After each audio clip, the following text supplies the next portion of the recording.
there, Ramblers, and welcome back to another action-packed instalment of Reese Rambles, my weekly podcast all about the latest comings and goings, movings and shakings, and indeed all the rest of it in the worlds of vintage and retro computing, gaming, and technology. Hope you're all doing well out there, and I will just say, just so that you are forewarned for this episode, I don't have a huge amount of time for this one, which is quite ironic, really, considering this is, take 5 of the intro so far, because I keep completely messing it up.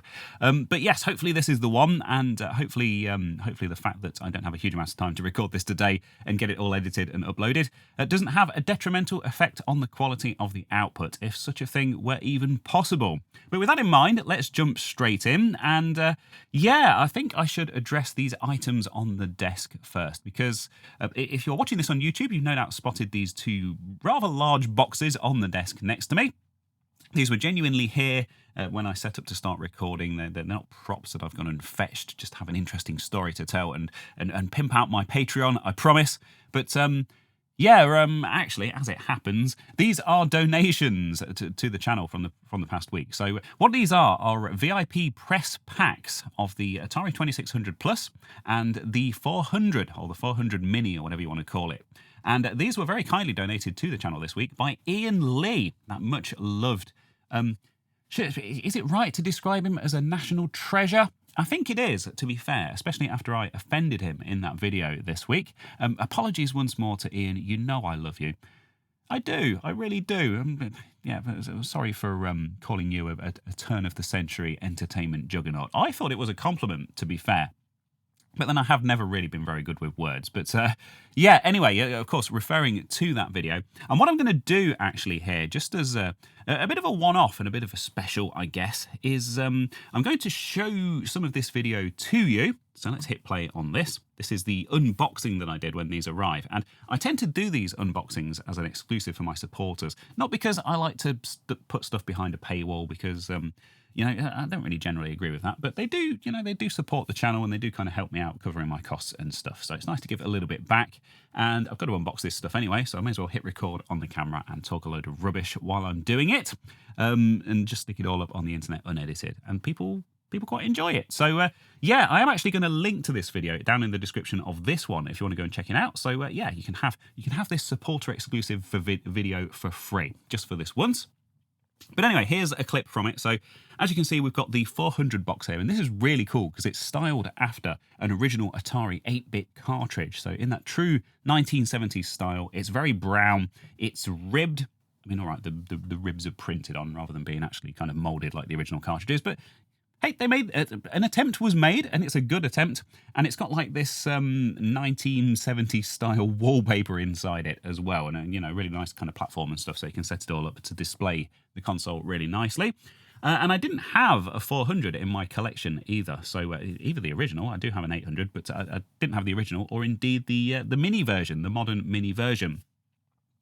And the same also goes for the press version, at least, of the 2600 Plus, which is a really nice package. Let's just show what's inside here. So, obviously I'm on Atari's radar now. They sent me the 7800 Plus, but they didn't know that I existed when they were sending these out, and I didn't get them, which isn't very nice of them, is it? They were sent to all the kind of the big cheese hashtag influencers, like household names, national treasures like Mr. Lee himself, but not to little old me. So it's very nice to have these in the collection. And of course, I'm going to look after them very well and integrate them into my collection of Atari stuff. And in future, obviously I have exhibited bits and pieces in the past, and I certainly intend to again in future. And maybe one day open this place up so people can actually come and have a look and check stuff out as well. I know I keep talking about it, but things haven't quite aligned that way yet. But let people get hands-on with these things and see what they're all about as well. So a big thank you to Ian once more for sending these over.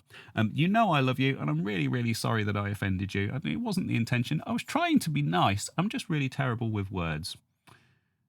Anyway, with that grovelling out of the way, let's get on with the first story.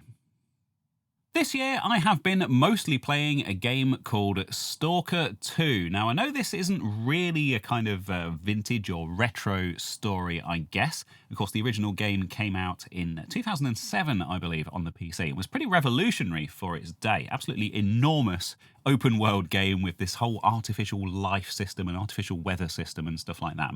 Massively ambitious game by, of course, GSC, a Ukrainian company. And yeah, the original S.T.A.L.K.E.R game kind of focused around the zone. Well, they all do. The whole series does. But the zone, the kind of the nuclear exclusion zone around the Chernobyl power plant in Ukraine. Of course, the 1986 disaster, I'm sure we're all aware of. And to be honest, the Chernobyl nuclear disaster is kind of a bit of a pet interest of mine. It's something I've always had this weird, bizarre fascination with, and I would have quite liked to have visited the zone at some point. Obviously, until kind of recent events broke out, and that's not really possible anymore, unfortunately. But anyway, yeah, that is an obsession that was kind of very much fired by the original Call of Chernobyl, Shadow of Chernobyl, whatever it was called back in 2007. Can't even remember what the original game was called. So there were 3 in the original trilogy. There was Shadow of Chernobyl, there was Call of Pripyat, and there was Clear Sky. And then last year they released the sequel to those games, which was called S.T.A.L.K.E.R 2, confusingly enough. And I've been playing that, and I'm still playing that. I've been playing it since release day. I've been thoroughly exploring the zone, doing every single side mission, finding every single stash, and I've been having a bloody nice time as well. I even upgraded my CPU as part of that process. Anyway, so that's enough of me waffling on about my favourite game. Why am I even talking about this? Well, yeah, Tech Nick has posted over on the Discord, and this was on my radar anyway, but thank you for reminding me and for giving me a bit of a nudge to talk about it in this ramble. This story over on PCGamesN.com, which is talking about a re-release of those original 3 games that I just mentioned. So, yeah, those 3 games have been remastered, they've been upscaled, they've been reworked into these modern-day 4K marvels that support ultra-wide displays and modern operating systems and all the other stuff. Because the original games were built on GSC's own in-house engine, which I think it's fair to say had its fair share of problems. As I mentioned, it was a massively ambitious game, and it was pretty well known for having its fair share of bugs and issues. And as a result, a huge modding scene has built up around those original games over the years, and people have come up with all sorts of interesting fixes and modifications, rebalancing stuff and stuff like that. So, unfortunately, because the remasters are, of course, built on a new modern engine, and I haven't been able to find any information on what engine they've used. S.T.A.L.K.E.R 2 is on Unreal Engine 5, so I kind of assumed that these would be on Unreal Engine 5 as well, but I haven't been able to confirm that. Yeah, because they've been built on this new engine, of course, all the existing mods and stuff won't work, which is unfortunate, but kind of understandable. But it is, it does have Steam Workshop support and all of that kind of stuff, so hopefully a new modding community will start to build around these remasters in no time. And if they did pass you by back in the day, or it's been a very long time since you've played them and you've been enjoying, either S.T.A.L.K.E.R 2 or kind of some of the more modern batch of post-apocalyptic games like Atomfall and the Fallout games, of course, quite famously, then probably worth going back and checking those out as well, because they really were quite pivotal games in the history of PC gaming and in that particular genre. Anyway, they are released in a few days' time on the 20th of May, and the story here, I don't really need to read this to you, do I? But let's go and check out the FAQs here, so we can check out the system specs for these. So if you want to play this in 1080p, you will need a Core i5 6th gen, essentially, 6600K, or a Ryzen 5 1600. So nothing too demanding at all, or a GeForce 10, and a GeForce 1060 6GB, or a RX 580 8GB, 8GB of RAM, and only 8GB of storage space. That's nice in this day and age, isn't it? That's very compact indeed, especially considering the size of these games. But if you want to play it in 4K, the way you should be playing it, you will need, actually, to be fair, not really all that much more. An i7 6700K or a Ryzen 7 1800X, and an RTX 2080 Ti or a RX 6800. So there you go. If you have a machine that's capable of playing S.T.A.L.K.E.R 2 in any level of fidelity. My goodness, I'm tripping over my words even more than usual today. You can tell I'm in a rush. Then you should be fine with these remasters. And there is quite an interesting website that they have set up here, which of course I will link to, so you can go and check that out and see what the remasters are all about. And there are also trailers for these as well. So there is a trailer for the collection. They are releasing this as a trilogy called Legends of the Zone, and you can see some of the kind of upscaled modern graphics here. Let's just skip some of this and get to some of the actual gameplay. Looks nice, as you might expect. Nice and shiny, some nice weather effects and stuff. As I mentioned before, of course, these games were well known for really pushing the boundaries of what was possible graphically at the time. But yeah, I think they've done quite a nice job of this. Hopefully they're a bit more stable as well. Hopefully they've learnt... hopefully they've learnt their lesson over the years, but of course S.T.A.L.K.E.R 2 was notoriously flaky at launch, although I think it's fair to say that they have sorted out the vast majority of those issues by this point. If you've been on the fence about buying it, by the way, now is a good time to pick it up, because there was a massive patch yesterday that fixed a load more stuff, and they are still very actively working on it. But yeah, so they've got the collection. You've got the collection, Legends of the Zone, with the 3 original games. They are also available individually as well. And if you own those games, if you recently purchased them on the modern day consoles, you will get a free upgrade to the remasters. And that also applies on PC as well, on Steam. So if you own these games on Steam, even if you bought them way back in the day, like I did, you will get the remastered versions automatically for free, which is really cool. I think I'm probably going to be going back and revisiting these. So the release date is May the 20th, and it is available on the Xbox Series, on the PS5, the PS4, the Epic Games Store, GOG.com, and Steam. So there's certainly no excuse to pick this up. And I was picking through the FAQs earlier, and I did spot that they don't have any plans to release it on the Switch, which...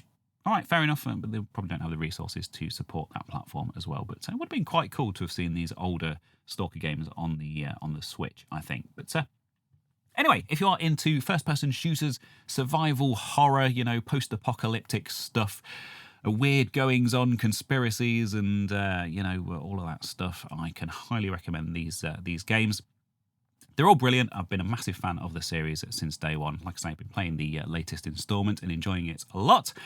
And it's very cool to see that they have applied a little coat of paint and a little bit of polish to the original. So links down in the description, as always. Go check out S.T.A.L.K.E.R Legends of the Zone.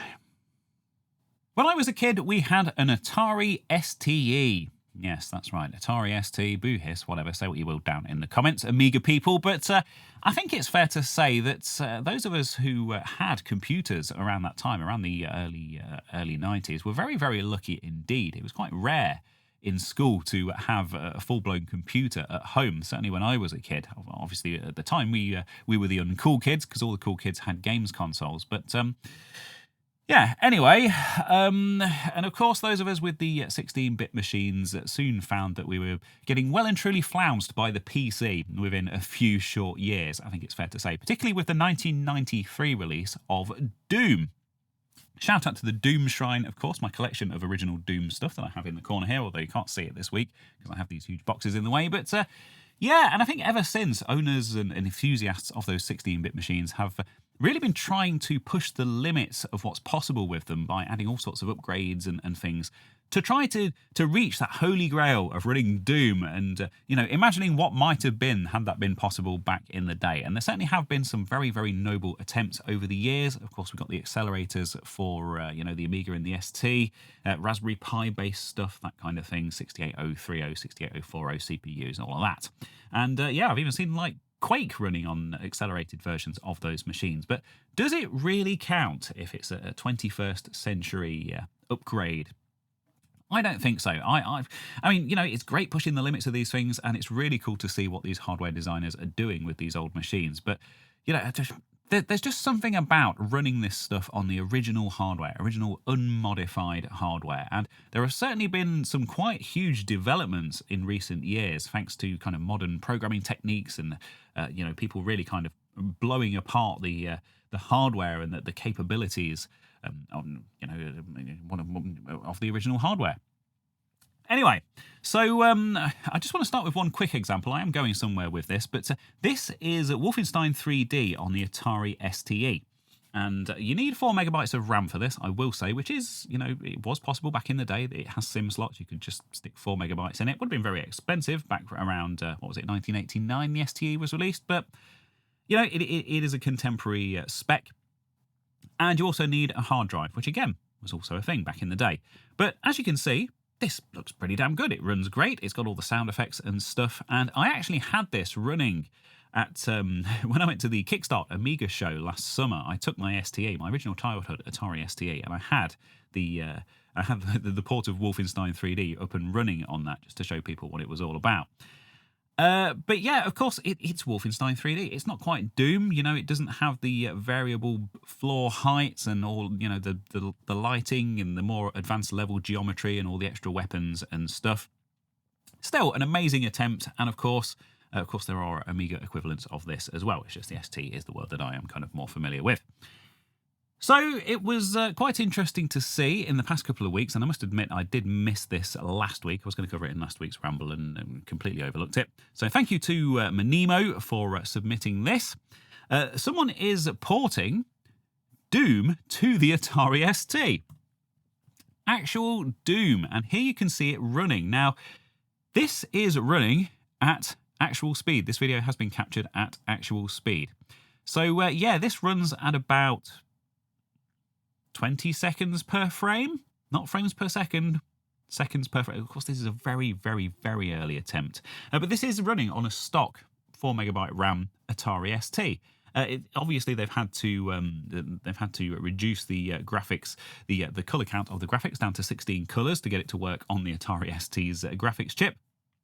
But yes, you can play Doom on the Atari ST at, yeah, like I say, I don't even know if that's 10 seconds per frame. It's probably more like 20 seconds per frame. And apparently reducing the size of the screen doesn't really improve the performance either. But the fact that it's running, the fact that it has been ported to that original 68,000 CPU, I think is quite an amazing technical achievement. Of course, you can also see it here. This footage that I'm showing on screen at the moment is Doom running on a 16 megahertz Mega STE. So this was Atari's kind of beefed up ultimate Atari STE machine, if you like, with a 16 megahertz CPU in it. Again, at 68,000, but a little bit more playable, this one. This is probably more like 1 frame per second.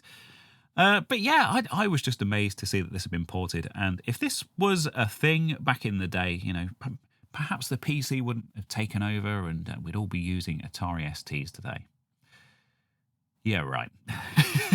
Still, so cool to see this stuff and see people kind of pushing the limits of what's possible on these old machines, as stated. And yeah, it's very, very early days for this project, so I will watch this one with interest, because it'll be interesting to see just how far they can push it and what kind of performance they can get out of these old machines. I'm not expecting miracles, to be honest, but to see it running at all, I think is quite the thing. So this is, by the way, I should say that this video is over on a channel called Crypt Keeper. And yeah, this is, of course, the channel of the Atari Crypt, which is an excellent Atari-themed blog, and someone I've certainly had some dealings with and some interactions with in the past. So well worth going and checking out his website as well. And of course, that will be linked. But yeah, Doom on the Atari STE. I mean, it's all happening in 2025, isn't it? Speaking of impossible seeming ports to inappropriate Atari systems, we've got a bit of an Atari theme going on this week, haven't we? Excellent stuff. Yeah, I've had another story come across my desk this week via the Discord server from Steve's Tech Shed, an excellent channel in its own right if you're into your old IBM stuff and that kind of thing. But yeah, Steve has shared with me a video of Street Fighter II running on the Atari XL/XE. So those 8-bit Atari systems, which first started way back in the 1970s. 1979, the 400 and the 800 were released. Quite, I guess, colloquially referred to as the XL and XE, but of course they are all compatible with each other. But yeah, this is... Let's go check out this video. This is on a channel called Saberman Retro News, apparently in partnership with indieretronews.com, although I couldn't actually find this on indieretronews.com. There's a link to a completely different website in the description, just to confuse things. But yeah, this appears to be a port of Street Fighter II running on the Atari 8-bit systems. And as you can see, if you are watching the video here, this is quite smooth. It actually looks very playable, looks really good. We'll just skip a bit further ahead to one of these fights. And yeah, you've got your moves in there, you've got your punches, you've got your kicks, all of that kind of stuff. Of course, those computers, the limitation with the Atari ST and indeed the Amiga ports of Street Fighter, of course, at the time, was the original joystick, the one-button joystick. But of course, being computers, you have a full keyboard available. So why not use the keyboard for all of your different punches and kicks and things like that? And that certainly seems to be the case here. Although, as I say, limited information available on this port. But yeah, you've got your world map here as per the original arcade game, so you can select your different fighters from different areas around the world.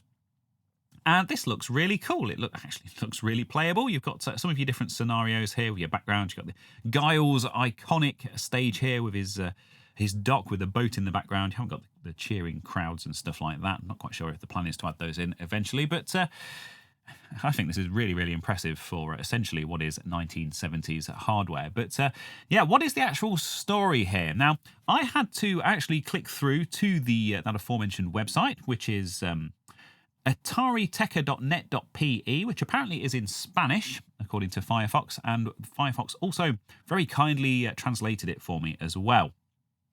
And the story here is that the developer of this 8-bit port of Street Fighter II has recently added 2 new characters to it, which brings the total number of playable characters up to 5. So you can now play as Chun-Li and Guile, perhaps 2 of the best loved characters in the game, I will say. And actually the translation isn't too bad, so let's give it a little read. So new characters debut with their characteristic attacks and raise expectations about this challenging project of action and technique. The ambitious port of the Street Fighter II for 8-bit Atari computers continues to advance. Polish programmer Krzysztof Vega-Góra has revealed the addition of 2 iconic fighters to the cast, Guile and Chun-Li. Guile, the senior discipline in the United States Air Force, arrives with his characteristic special moves, the Sonic Boom, a sonic wave projected towards the opponents, and the Flash Kick, a powerful inverted jump with a kick. For his part, Chun-Li, the agile Interpol agent, deploys his arsenal of techniques with the Lightning Kick, a burst of fast kicks, the Whirlwind Kick, a rotating kick that can be executed in the air, and the Kiko-Sho, an energy projectile that debuted in the series Street Fighter Alpha. It is important to note that both characters are still in the development phase. Góra has indicated that the movements and graphics of their respective scenarios require adjustments and improvements to reach the desired quality. With them, the number of playable characters amounts to 5, expanding the options for fans of this classic Capcom. Undoubtedly, the community is enthusiastically awaiting updates to this project, which pays tribute to one of the most iconic titles in the history of video games. So, yeah, we've got links to a couple of previous stories on this here. So here's the announcement of this from the 27th of April 2025.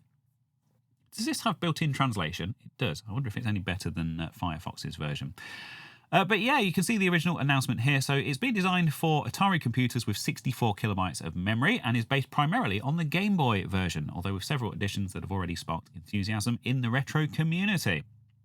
Among the most striking elements are the digitized voices at the beginning and end of each fight, as well as specific phrases for the 3 currently playable characters, Ryu, Ken, and Zangief. So yeah, they are your 5 playable characters in total. You've got your classic attacks, the iconic Hadouken, and the double lariat.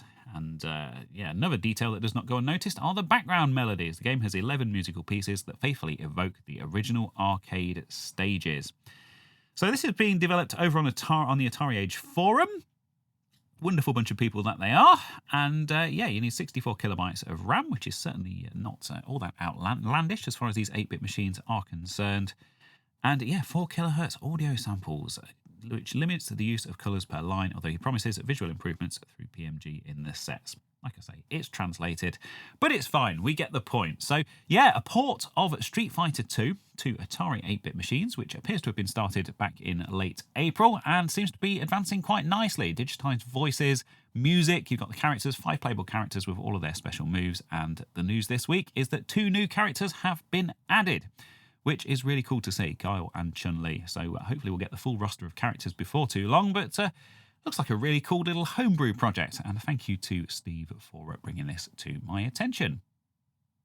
And that, my dearest Rambler, brings me around quite neatly to my regular Video of the Week feature, wherein I talk about a video that I have seen here on the YouTubes in the previous week that has educated or entertained or informed or enlightened or otherwise improved my life in some way. And I appreciate we've got around to this a little bit quicker than we usually would in this rather abridged edition of Reese Rambles. But to make up for it for you, I do have 2 videos for your delectation this week. So without further ado, let's dive into the first one. Now, this is a video from a good friend of mine, I will say. So this is Lee from the channel More Fun Making It. And he has quite the exclusive on his hands here because he is the very first to get his hands on the new Mr. Multisystem 2, which I have been reporting on over the past few weeks. So this is the new Mr. System, of course, from Heber. I own the original multi-system, I will just put that out there, and I'm also quite friendly with Heber and the other kind of guys in the Retro Collective, and Lee as well. So a fair bit of nepotism going on in this video recommendation for you, but hey, I wouldn't expect any less in this day and age. And to be fair, you can go and watch the video and you can make your own mind up. But I think Lee has done a brilliant job here. So he doesn't really do this kind of thing. And specifically, he's never actually used Mr. before, other than kind of, picking one up and playing on one. I mean, he's never owned one. He's never set one up himself. And he's kind of approaching this as a complete and utter beginner to that world, which I think is absolutely ideal because that's the kind of person that the Multisystem 2 is aimed at. So cool to see him approaching it, from that angle and his impressions of the system. And as you might expect from Lee, of course, it is a entertaining video, lots of great self-deprecating British humour and stuff like that, some funny editing and stuff like that. His videos are an absolute joy to watch. Nice to see him. Still churning them out and doing well. But yeah, my hat is off to Lee. He does the unboxing, the teardown, all the stuff that you might expect from a proper review like this. He usually does like 8-bit repairs, that kind of stuff on his channel, so fixing spectrums and that kind of thing. And of course, he certainly knows his onions when it comes to hardware. He also talks about stuff like the S.T.A.L.K.E.R cartridges. The Multisystem 2, as previously reported, does support the cartridges from the original multi-system, certainly the analog version anyway. He does also kind of go into a bit more detail about the differences between the digital version and the analog version, I should say, which is quite useful to know. And one thing that I thought was really interesting, because I hadn't actually seen this in action before, is this NFC loading system. So you've got these cards. This is an optional add-on that you can install internally in the Multisystem 2, and you can create NFC cards that will load specific games or random games, specific cores, that kind of thing. And the cool thing about this is that it adds a bit of a tactile experience to Mr. So when you're playing these old console and computer games on this system in the most accurate way possible, you can have a little card that you slot into the back of it, which is kind of a reasonable approximation of the experience of slotting a cartridge into an original console, I would say. So yeah, the system's called S.T.A.L.K.E.R, and I thought this was actually a really interesting kind of aspect of this review as well, because like I say, not something that I had seen before. He also compares it to various different options available on the market, like stuff from S.T.A.L.K.E.R and stuff like that I have mentioned in the Rambles before. Who's sending me messages? Don't message me when I'm recording my Rambles. So that's that. That is the Mr. Multisystem 2. Now we can all FPGA, and yeah, a world exclusive for Lee. Very well deserved as well. The very first kind of independent review of the Multisystem 2, and a brilliant job there. So well done to Lee. 21 minutes and 51 seconds. And if you do go and give that a watch, do bother him in the comments and let him know that Reese sent you as well, because he will very much enjoy that. But as mentioned, I have 2 videos for you this week. So let's talk about something else. And this is completely different, actually. And this is a much bigger channel and is about a game. So this is MVG, a modern vintage gamer, and his little kind of mini documentary about lemmings. So yeah, he talks about the kind of early days of Psygnosis. Of course, that's an absolute behemoth of British game development and publishing back in kind of the 90s. And DMA Design, of course, some of their early history. And how Lemmings came about. I mean, I think pretty much everyone out there is familiar with Lemmings. It's kind of one of those absolutely, I know the word iconic is overused, but what else do you say? It's a household name, and with very good reason as well. Such an amazing series of games. And yeah, really cool to learn the story, not only behind the companies that made Lemmings possible, DMA Design and Psygnosis, but also, some kind of first-hand stuff from the developers about how those games were made. And I also discovered something quite interesting as a result of this video. This is a bit of a spoiler, but hey, I'm going to talk about this. And I was quite tempted to steal this idea, or actually, for a video of my own. So this game, The Adventures of Lomax, which came out in 1996 on the PlayStation and the PC. And this is a platformer. It's like a Jazz Jackrabbit, Rayman-style platformer game, which, well, as you can see, it's a lemming, and the characters are all lemmings, and it's an official spin-off of Lemming. I had no idea that this game even existed. So, yeah, I've been hoping to get an opportunity to check this out on probably on my Mister system, actually, in the PlayStation Core, because I'd never played it before. And if it's any good, I might steal that idea and, cover that in a video at some point. So you heard that here first. But yeah, the video itself, it's MVG is very technical. He's been in the world of game development himself, porting stuff to various systems, retro development, that kind of stuff. So he certainly knows what he's talking about when it comes to the development side of things. And he talks a bit about how the graphics work and the kind of the two-player modes on the Amiga and the Atari ST, and just, yeah, really nice little compact documentary here, not too much padding, all that kind of stuff. 16 minutes, and it just flew by when I watched this. I must say, it really did kind of hold my attention. But it was quite a fantastic thing. So, yeah, 2 videos for you. A review of the Mr. Multi-System 2 from Lee, from Morphin Making It. And like I say, that is a world exclusive.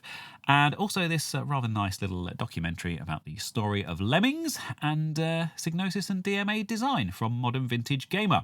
They're my 2 videos of the week. And of course, as always, they will be linked in the usual places. And speaking of YouTube videos, it probably hasn't escaped your attention that I also have a YouTube channel. In addition to this one, of course, this is Reese Rambles, if you are watching this on YouTube. Also available on the podcast platforms, I will say. I do like to remind people of that. But yeah, I have a channel, Control-Alt-Reese. It has 44,700 subscribers at the moment. And yeah, I'm very pleased with the way that things are going over there. But I have released a video today, as of the time of recording, the 16th of May, on a Friday, as I usually do. And this one's all about a very cool old laptop that you've probably seen. In fact, you can see it there above my head every single week, this RM286 laptop, a very cool thing that I picked up about a year ago. And I'm finally doing something with it. I'm finally getting it working. So, yeah, this is my latest video. Let's take a look at this. What's inside this chunky piece of computing history? And yeah, it kind of sets the tone for the video. It's a bit of fun. But yeah, so what I do in this video is talk a little bit about the history of RM, Research Machines, a very kind of loved brand here in the UK because they made school PCs specifically in kind of the late 70s and the 80s. And I talk a little bit about the history of those machines, so that's quite interesting. I think those of us of a certain age certainly remember using these at school, particularly the RM Nimbus. And then I kind of go on to tear the thing down, at least have a poke around the outside of it, show all the ports and stuff, and then tear the thing down, ruthlessly take it apart, show off its innards to the world. And as you might expect, this is constructed very much like a 286 laptop. You know, it's got a monochrome screen, it's got a big chunky hard drive and stuff. And I love stuff like this. I love taking stuff like this apart and seeing how it all fits together, because it makes sense to my primitive brain, unlike a lot of the modern stuff that I tinker with, where you're just slotting stuff into holes. Anyway, so yeah, that's my latest video, and that was released about 5 hours ago now. It was quite a late release, around lunchtime, but yeah, 17 minutes long. What's inside this chunky piece of computing history, an exploration of a RM286 laptop. And I know you like to see the analytics, or at least I like to show them. But yeah, this video's started off quite nicely. I've gained 9 new subscribers who I guess are looking forward to part 2, because I do run into a bit of an issue. I will say a little bit of a spoiler towards the end of the video, and I do promise that I will have a look at that and revisit it. So I guess those people are very keen to see how this plays out. And I will, I promise I will. But yeah, 2,000 views so far in the first 5 hours. That's nice. That's kind of, it started off at the top of the curve and it's kind of settled in the middle. So it's performing typically for my channel. which is always nice to see. Certainly not going to be disappointed at that. Not every single video can be a 1 of 10. So yeah, that's my latest release over on my main channel, Control-Alt-Reese, the 286 laptop, the chunky piece of computing history, or whatever clickbait title I give it. Seems to be being received quite well so far. Yeah, just a really interesting poke around, an interesting bit of hardware. But that's all I have for you for this week's Ramble, so thank you ever so much for joining me. These go out on a Friday at 2 minutes to midnight UK time, and yeah, the majority of the stories in these, if you hadn't noticed, come from my Discord server. I have a channel over there specifically for people to submit stories, and there is a link to join down in the description. And it has its own very active community in its own right as well, so you're always welcome to pop by and have a little chat with the regulars there. Really nice bunch of people. Anyway, I need to cobble this together and get it uploaded and then go and do my things that I do. So yeah, thanks once again for joining me. All the links to the stories will be in the usual places. Yeah, enjoy on YouTube and the podcast platforms. I'll see you again next week. Bye.